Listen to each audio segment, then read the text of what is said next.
Then I was sent to Mandla and I joined the Rani Durgavati College there to teach English. There we were not getting accommodation, and there were two more professors with me who were desperately seeking for accommodation in the town. Now I had already, as I told you, I was been testing and trying Meher Baba. And in Mandla, I told those two colleagues of mine that don't worry, I tell you we are going to get a house right now, and I know one person who is able to do everything for me and for us, is Meher Baba. Well, they looked a little surprised and incredulous. And I then told them that, well, let us see whether it happens or not. Inwardly, I prayed to Meher Baba, Baba, the first man we are going to meet on the street should be able to provide us with accommodation. And to my great wonder again, when we had gone a few yards ahead on the road, suddenly a man came. And we just went up to him and said, Mr. Such and such, I don't know your name. Will you introduce? He said, yes, this is my name. He said, Mr. X, could you tell us whether we could get lodging somewhere, some house to let or rent? He said, yes. Only a week back, Mr. Lakhera's house has fallen vacant and you can go there. And he went away. Now my friends looked at me. The two professors says, how did you really know that there was a house and you are trying to play up tricks and all that? I said, no, I was as starkly ignorant of it as you are. I had just prayed to someone and it appears that he has fulfilled that prayer. He said, we don't believe it all. Again said inwardly, Baba, give me some sort of feeling so that I could make them convinced. And suddenly the thought came to me, the house where we are going is a double-storied one, and we are going to get a room which will be on the first floor, on the upper floor, and on the staircase there will be a door and you will find it locked. It all flashed into me, sort of intuition or whatever it is, but Baba helped me to feel like that, and I told the two professors that we are going to a house which will double-storied, and there will be a staircase, and there will be a lock on the door of the staircase, and we will be getting a room on the upper story. Well, they didn't believe, but when we went there, seeing was believing. It was exactly like that. And they also looked at me in sort of surprise, and I was surprised more than I could express in words. I didn't know what really was happening to me. Is this Meher Baba really omniscient and omnipotent as his devotees tell us? Well, there were many such stories. I don't know how long should I carry on. I see. Well, I met Baba. Baba gave me certain instructions, and I returned home after receiving an abundant measure of love from him, abundant measure of compassion. He said, do my work. I returned home and gave up my job. Well, it was a guested officer's post, fetching a very good salary and everything. Officer's post, fetching a very good salary and everything, and everybody at home was unhappy because I had given up such a nice job. But I felt like doing nothing except sing his name, think of him, meditate on Baba, and just give up every worldly tie. And so I left home too. And I went to a place called Bhedaghat, some 13 miles away from Jabalpur, on the banks of the river Narmada, a very picturesque spot, where I stayed for 2 months. During those 2 months, I was trying to practice what you call silence of mind. I was trying to make my mind silent, thoughtless. And I can tell you, any day it is one of the most difficult things, perhaps impossible, unless the grace of Master comes. Well, suddenly we received a telegram from Meher Baba, and also a telegraphic money order. Meher Baba had sent a message to me, come at once to Mahabaleshwar, and money is being sent for you. Well, I took the money and bought a ticket, went to Mahabaleshwar. When I reached Baba, Baba didn't look very happy with me. He said, why did you give up that job? Do you think that giving up a job will bring you God realization? I said, well, I don't know, but I was feeling absolutely no charm in doing any service. And I was intensely trying to make my mind silent. Baba looked a little intrigued. He asked me, what sort of practice is that? There were many other devotees. He turned towards them and said, what is Hazra saying? What is Amiya saying? How is he going to stop his mind? They said, we also don't understand what he's meaning, sir, Baba. So Baba looked at me and said, what is the procedure you are adopting? I told Baba that I'm trying to think I'm not mind. I'm trying to think I'm beyond mind. I'm trying to think I'm above mind. And maybe that is the way to silence my mind. He looked at me with a big smile and said, well, Amiya, don't you realize that it is your mind which is saying it is below mind and above mind and beyond mind, and it's mind saying that, well, now mind is going to stop. He said it's as difficult as riding your own shoulders, or the best thing therefore would be for you to stop practicing how to stop the mind.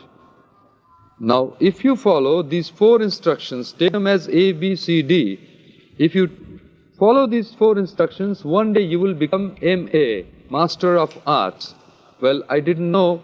I just told him it might get very difficult for me to obey your orders. He said, you have to be prepared to obey my orders to the last letter, even staking your life and all your mental inhibitions and conditions. I said, Baba, I don't know, I may try. So Baba just told me, you go from this place to a crossing, you will come across. Well, I didn't know. I just told him, it might get very difficult for me to obey your orders. He said, you have to be prepared to obey my orders to the last letter, even staking your life and all your mental inhibitions and conditions. I said, Baba, I don't know, I may try. So Baba just told me, you go from this place to a crossing, you will come across a leper woman there, Mahabaleshwar crossing, where you will find a leper woman. You commit intercourse with her and return to me. When I heard this, I shook. I almost trembled and felt so nervous. I said, Baba, it's not possible for me to do it. He turned towards me and said, well, obeying me is that difficult. Anyway, don't worry. I've given you 4 instructions. If you try to fulfill those 4 instructions, I again assure you, one day you will become MA, Master of Arts. Well, I returned home. One of the instructions for me was to return home. The second was to go for a job. Third was to please your mother, please my mother. And he also said, do not marry until I tell you to. Well, when he said, please your mother, I couldn't understand why he didn't include my father. My father was alive at that time. It was only 3 months later on, when he dropped his body, that I came to understand that Baba actually meant this, perhaps, that I was only to live with my mother and must do something to please her. It was only about a year after having given up that attempt to stop my mind, that sitting in the Guru Prasad hall, attending one of the Baba meetings, Baba sitting in front of me, listening to one flute player, wonderful music it was, that Baba suddenly turned his gaze towards me. And believe me, my mind really did stop. As long as Baba looked at me and into my eyes, I was incapable of thinking. It was pure awareness with no thoughts. It's a wonderful vacuum. And at that time, I even didn't know that I was not thinking. It was only after Baba had moved his face away that thoughts gushed back into my mind. And suddenly I remembered that this was what I was aspiring to attain last year in Bhedaghat and couldn't succeed. It actually means that if Baba wants it, with a look he can give it. But then, of course, it was just a minute's experience, just to perhaps prove that yes, these things can easily be given by Baba if he feels gracefully disposed. Another desire in me was to see things afar off, which you call clairvoyance. And I must tell you, because since you want that, I must tell you many of my experiences. It was on 10th July 1958. When Baba had given his universal message, the darshan was going on outside the hall. I was in the queue.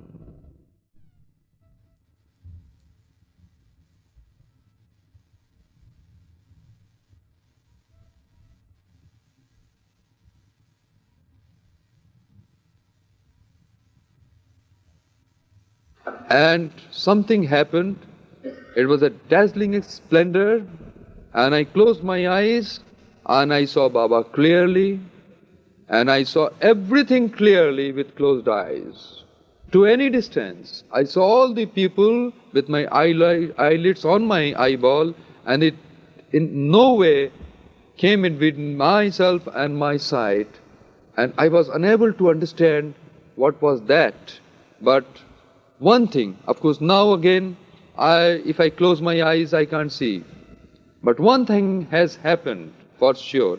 From that day, 10th July 1958, whenever I close my eyes, whenever I concentrate my look on anything, anywhere, Meher Baba's face appears before me, and it appears before me constantly. His two big, black, powerful eyes gaze into my eyes. And I must tell you that sometimes I really do not get sleep because I see him. And when I see him, it's difficult to sleep perhaps. And I try to forget. Sometimes I try to forget that he is there constantly looking to me, looking at me. He's face to face with me all the time. It happened on 10th July 1958. Perhaps I didn't tell anyone. But since this is the day of sort of confession of everything, I'm telling you this has happened to me. As regards Baba, the compassionate father, you will be surprised to know how human he was in everything he did and said, how humanly interested he was in everything that I was doing at my own end here in Jabalpur, how keenly interested he was in my health, in the health of my family members, in my service and my service conditions. I'll narrate only one experience.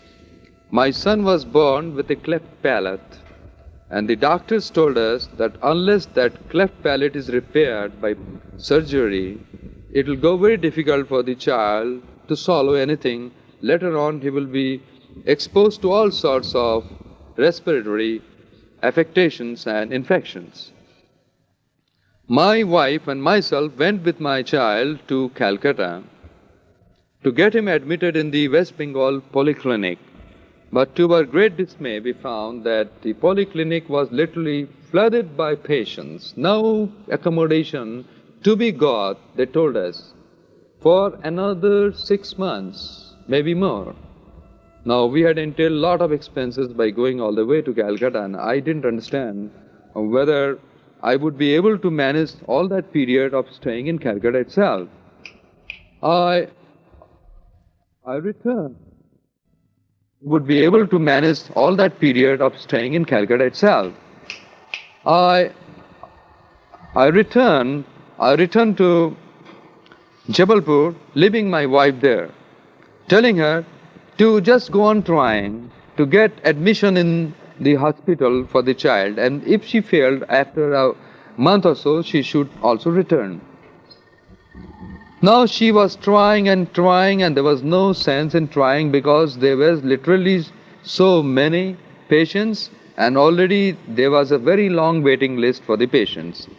I then wanted my wife to return, and I was rather sorry that the child couldn't be operated upon for that cleft palate of his, and also much money gone in the bargain.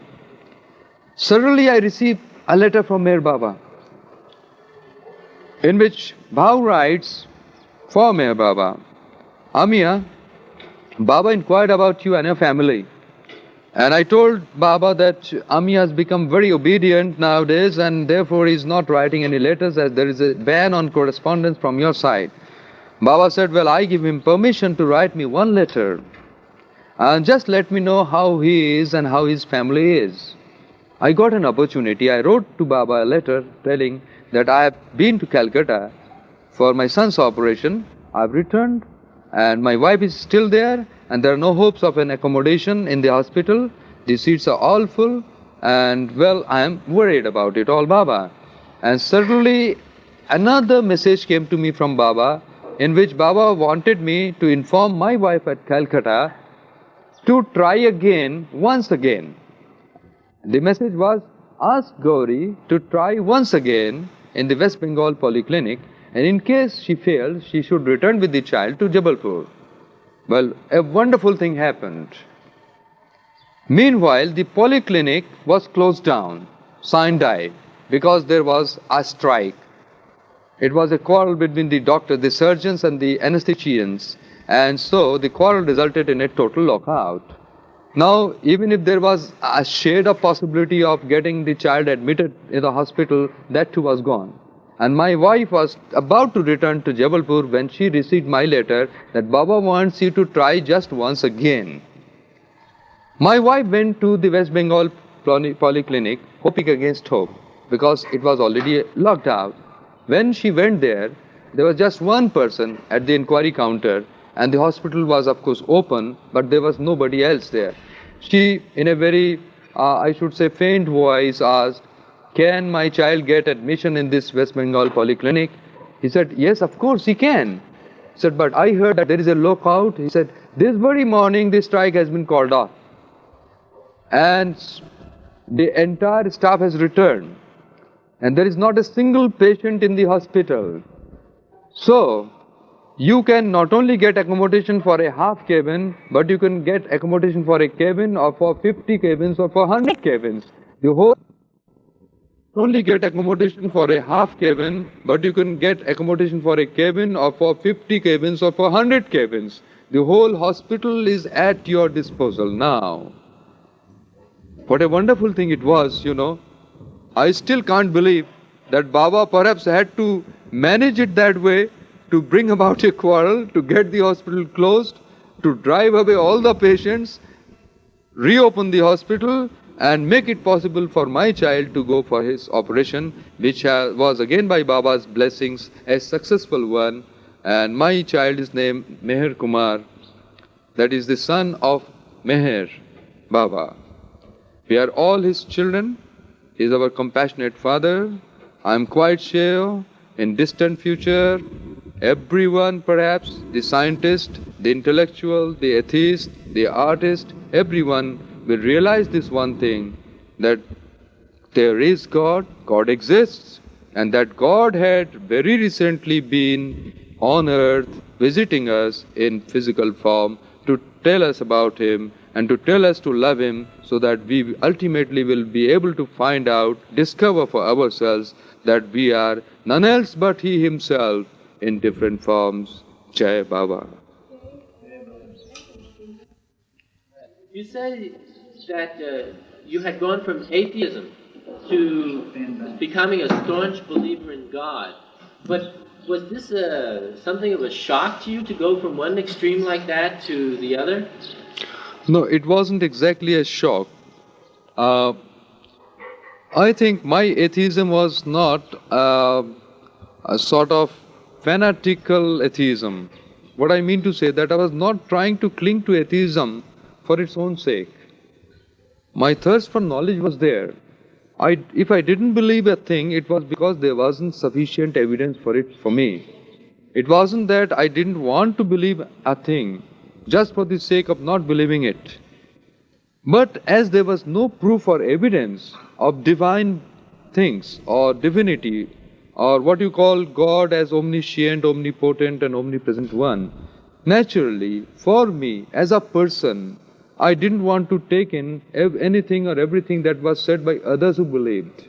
So, when personal experiences came in the wake of meeting Meher Baba, I gradually switched over to believing, as I told you earlier, that even after meeting Meher Baba, it took several years for me, several years of testing Baba also. I didn't despair myself, I also didn't despair Baba, to be absolutely sure. And I tell you that it was a very pleasurable experience of coming to get evidence after evidence of omnipotence, omniscience, and omnipresence. And that wasn't all, and of love, which really counts, is so vital in our life. So it wasn't shock at all that way. I will sum it up. I'll rather sum it up by saying that earlier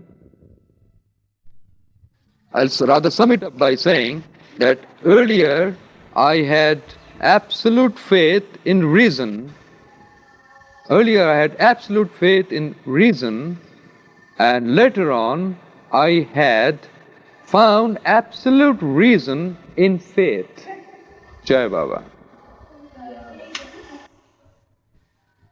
You know, being that you were able to establish such a faith in Baba after the many things he did to grant your wishes for so long, but then after your faith was established, did Baba continue to grant your wishes or your thoughts as he had done previously? Well, it's a very beautiful question, I should say. In the beginning, Baba was almost catering to everything that I was asking for. It wasn't, of course, one thing must be very clear about it. I was not asking for a thing for its own sake. For example, I didn't ask for an aeroplane. I was just asking for small things, very inconsequential so far as money is concerned. Things that could not go into what you call the more dazzling items of temptation. Just because my real motive was to test his power to provide me with those things at a distance of 700 miles without any communication except prayers, inward prayers. Not for those things themselves. Baba, of course, if he was condescending to get me all those things here at my end, it was also because he too must have appreciated that I was just trying to know whether such powers do exist or not.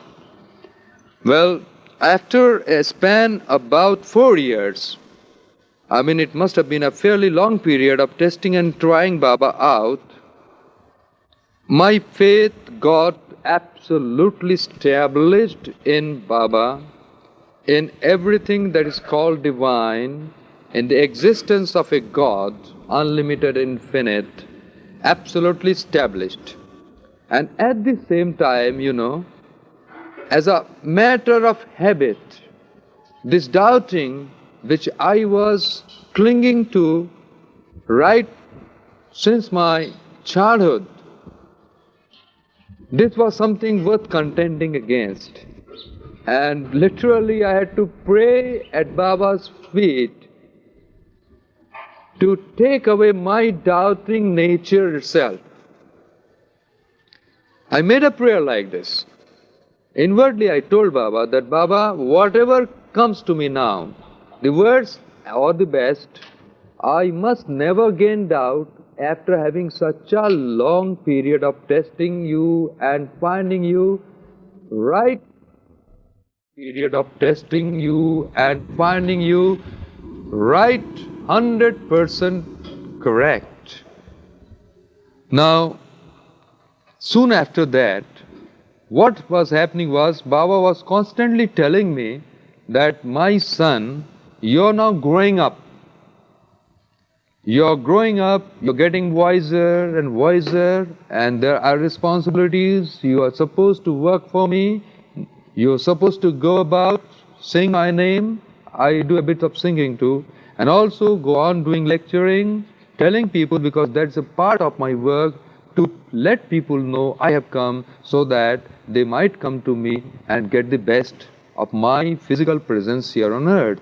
I have chosen you, it's your fortune to be one of my workers. So we were going for his work. Now, working for Baba was always a great pleasure. And ordinarily we are comfort-minded people, but I remember that we have been walking through fields and villages on end for weeks and not getting much sleep, even hardly a bite daily. And still we were very happy. Baba was sustaining us all through those days of stress and strain. So far as the other works were concerned, for example, I was interested in doing my research work in English literature. I was trying to do some work for my PhD. When I wrote a letter to Baba, Baba, please see that I get my PhD. I'm trying hard to get it. Now, a letter comes to me in reply. Baba says, don't get attached to research work. I also had written that letter that Baba, maybe I will be too busy with my research work and I won't be in a position to do Baba work so much. So he wrote me, do not do Baba work. You make others do Baba work and do your work, which is research work, but don't be attached to it. And what happened, I will tell you now. Just when I had done 1 year's research work, my guide left Jabalpur, went to Calcutta, and there was no trace, no communications with him. He never replied to my letters. So that work was all lost. Then another guide came to Jabalpur. Again, I took up a fresh topic because he insisted on a fresh topic, and I worked for a year, and he too went away. And this time he not only went away from Jabalpur, but went away from India. Again, the communication stopped. And twice I tried and couldn't get my PhD. Suddenly I remembered that Baba told me not to be attached to research work. Of course, I must tell you, honestly, that I was very bitter about it. My guides had told me that you're going to get a PhD and it is going to be a wonderful work, really. And now suddenly the guides themselves going out of ken, and I'm helpless, and just all that I was doing set to naught. Well, it was a very frustrating affair indeed. But then I remembered Baba saying that you do not get attached to research work. And suddenly what happened, other persons who were doing research came to me, asked my help in correcting their thesis to somehow get myself acquainted, or rather, and in order to understand, 3 persons got their PhD. They mentioned my names in their thesis. Work, really. And now suddenly the guides themselves going out of ken, and I'm helpless, and just all that I was doing set to naught. Well, it was a very frustrating affair indeed. But then I remembered Baba saying that you do not get attached to research work. And suddenly what happened, other persons who were doing research came to me, asked my help in correcting their thesis. One was a thesis on economics, other was a medical thesis, a work on a comparative study on adenocorticoid acid secretions. Well, I had to study some medical subjects like those, and I had to somehow get myself acquainted, or rather versed in that particular topic in order to be able to look into his thesis and make certain grammatical or literary corrections. And lastly, I got an engineering college thesis on heat transfer in internal combustion engines. Once again, I had to read some engineering topics, allied subjects, and in order to understand the topic itself, because we could not do any corrections, insert any changes or modifications in the thesis unless I personally knew something about that subject. And all these 3 persons got their PhDs. They mentioned my names in their thesis, and I don't know. Somehow I put up a smile and said, well, Baba actually has taken away my fascination for PhD work, my attachment to that work, and at the same time given me some sort of honor that others will come to you and get their thesis checked, the language corrected, and that's no small satisfaction perhaps. What I wanted to tell you, Brother Luck, is this, that later on, after my faith was established in Baba, Baba did not always fulfill what I wanted.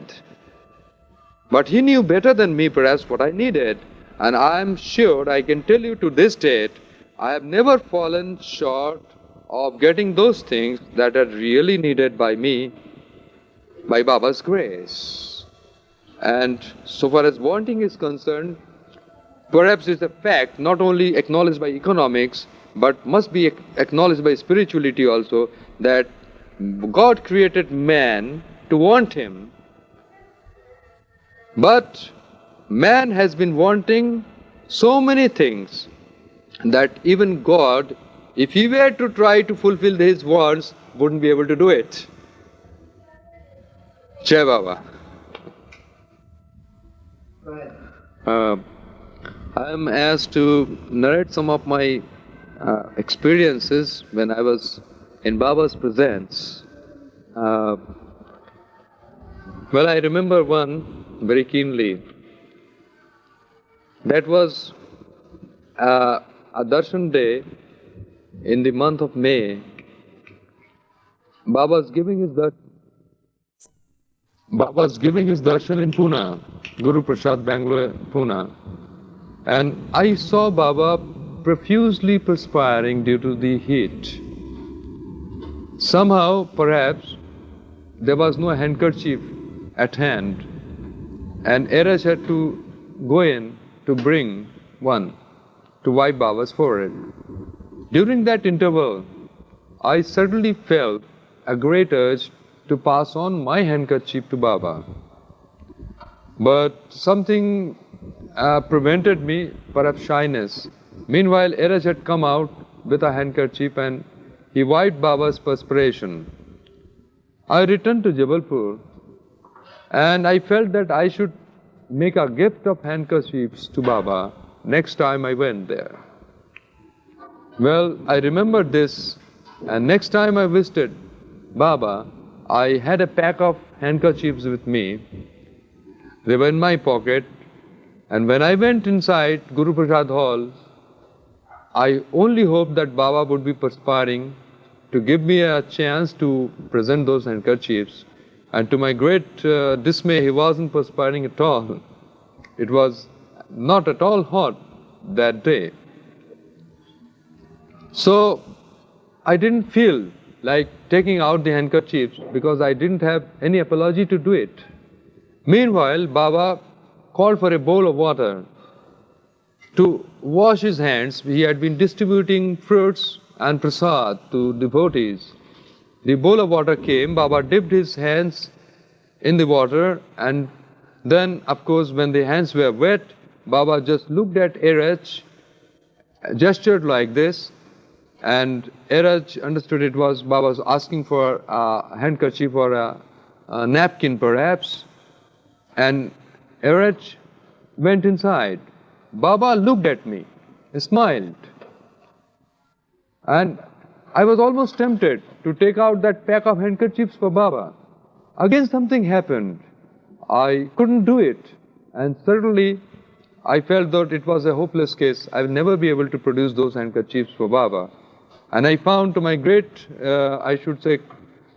disappointment that Eraj has returned to Baba with a handkerchief, and Baba took the handkerchief, and I was sure he was going to dry his hands with the handkerchief. Now, Baba, being omniscient, knew that I had brought a pack and wanted to give that pack to him so much. And I wasn't somehow able to produce it out of shyness. So now he didn't wipe his hands with that handkerchief offered to him by Eraj, but rather took it in his hands and did like this towards me. Eraj interpreted as, Amiya, Baba wants you to take that handkerchief from Baba and give it back to him. I took the handkerchief which Baba gave to me and I gave it back to Baba. Baba smiled and wiped his hands with it and then returned it to Eraj. In a flash, I realized in a flash that Baba is God.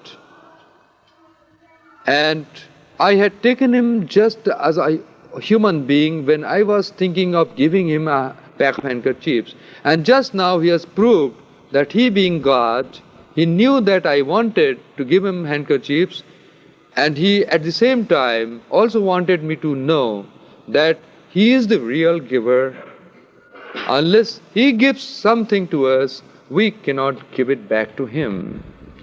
That was one of the very interesting incidents, and soon after that I had no hesitation in pulling out that packet of handkerchiefs from my pocket and surrendering it at Baba's feet with the feeling that Baba, this packet of handkerchiefs which actually are yours are returned to you just as that handkerchief was returned to you, which you had given me, in order to make me able to give it back to you.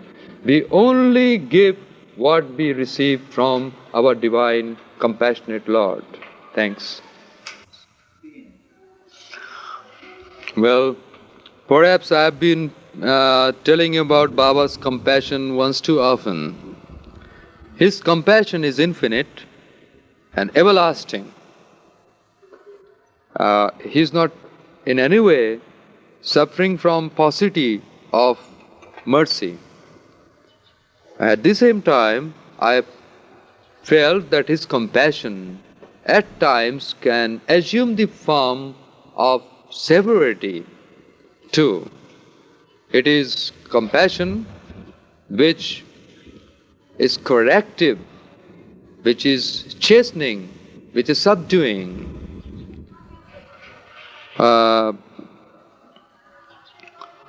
In this connection, I'd like to tell you one story. Baba had given me a few orders, asking me not to break them. One of the instructions that he had given me was, do not strike anyone in hatred or anger, however exasperated you might feel. Well, it so happened in 1963 probably, I think it was 1963 years old, that I had broken that instruction. I hit someone at Jabalpur. That was in daytime. By evening, I was feeling very much perturbed, and repentance was gnawing at my heart. I just knew that Baba, being omniscient, was definitely knowing that Amiya, his dear Amiya, has broken his instruction at Jabalpur. So what to do? In the evening, I at once took some money, purchased a ticket for Pune, and got into the train. My sole motive was to go to Guru Prasad and ask for Baba's forgiveness for having broken Baba's instruction.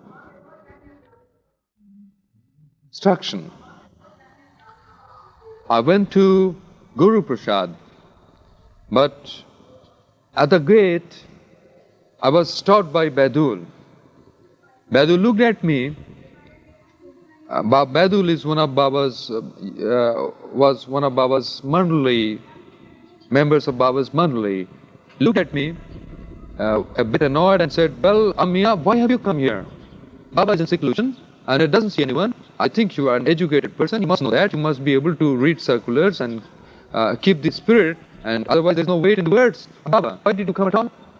I said, I want to meet Baba because I have broken one of his instructions and I want his forgiveness.